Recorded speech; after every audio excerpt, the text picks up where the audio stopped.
Savoir modifier la mise en forme. Donc la mise en forme des caractères, des paragraphes et de la page. Donc vous avez ici un petit texte. Si je sélectionne uniquement une partie de ce texte, je vais pouvoir mettre en forme les caractères de cette partie du texte. Donc vous avez la police, donc vous pouvez changer le style de la police, le mettre en gras. Donc là vous voyez ce que ça donne dans l'aperçu.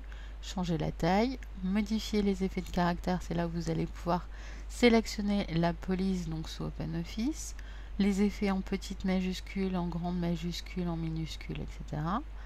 Pouvoir sélectionner un contour, une ombre.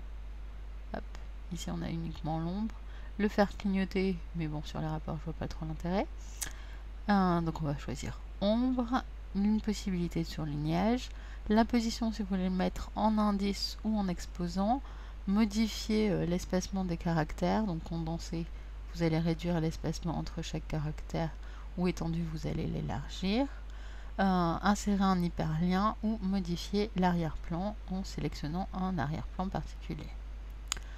Une fois que vous avez fini, hop, vous voyez que la mise en forme s'effectue.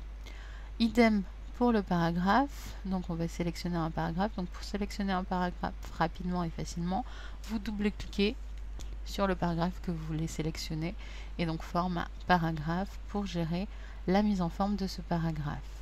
Donc vous avez la possibilité de modifier les retraits, de modifier l'espacement. Donc imaginons que je veux 5 cm avant et 3 après. Avoir un alinéa, donc c'est un retrait de première ligne, donc on va lui dire un alinéa de 7.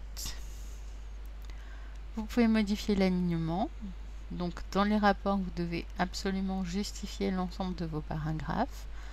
Ensuite, selon ce que vous avez à faire, donc les titres, des trucs comme ça, vous pouvez le centrer, le mettre à gauche ou le mettre à droite.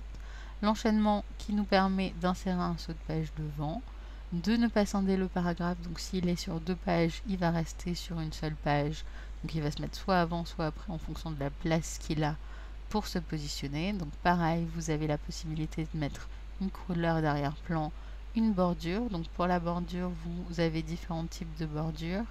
Vous pouvez sélectionner la couleur de la bordure et la définir. Donc soit vous cliquez automatiquement sur les petits boutons qui sont là, soit vous le modifiez à la main. Je veux pas là, mais je veux ici et ici. Vous avez la possibilité de mettre une ombre et de mettre une couleur dans l'ombre et d'espacer le texte par rapport à votre bordure. Vous avez la possibilité de faire des lettrines et de gérer les tabulations. Donc c'est ce qu'on mettra sur la règle dans une autre vidéo. Voilà, j'ai bien ma bordure en bas, j'ai bien un espacement avant et j'ai bien un espacement après. Et j'ai mon alinéa à 7. Voilà pour tout ce qui était mise en forme caractère paragraphe. Maintenant au niveau de la page, donc format toujours page. Et donc au niveau de la page, je vais pouvoir définir ce que je veux. Donc si je veux mon texte en plusieurs colonnes ou pas. Si je le veux en orientation paysage ou en orientation portrait. Modifier les marges. Hop, et hop. Les marges sont à 2 par défaut. Parce que si vous mettez moins, votre imprimante risque de mal comprendre ce qu'il faut faire et de couper un morceau de votre texte. L'arrière-plan, activer l'entête et le pied de page si vous en avez besoin. Donc vous pouvez passer par là pour les activer au besoin. La bordure et les notes de bas de page, comment vous voulez qu'ils s'effectuent sur votre page. Donc voilà, nous avons une page en format paysage. On va diminuer la vue et nous avons tout vu au niveau de la mise en forme sur OpenOffice Writer. Maintenant, sous Word, bon, on va le faire dans le même. Sous Word, hop, donc on va fermer ça. On voit qu'on a exactement le même texte. Vous avez, quand vous double-cliquez donc sur le caractère, vous avez toujours le menu format, mais donc caractère s'appellera police sous Word, paragraphe s'appelle paragraphe et page s'appellera document.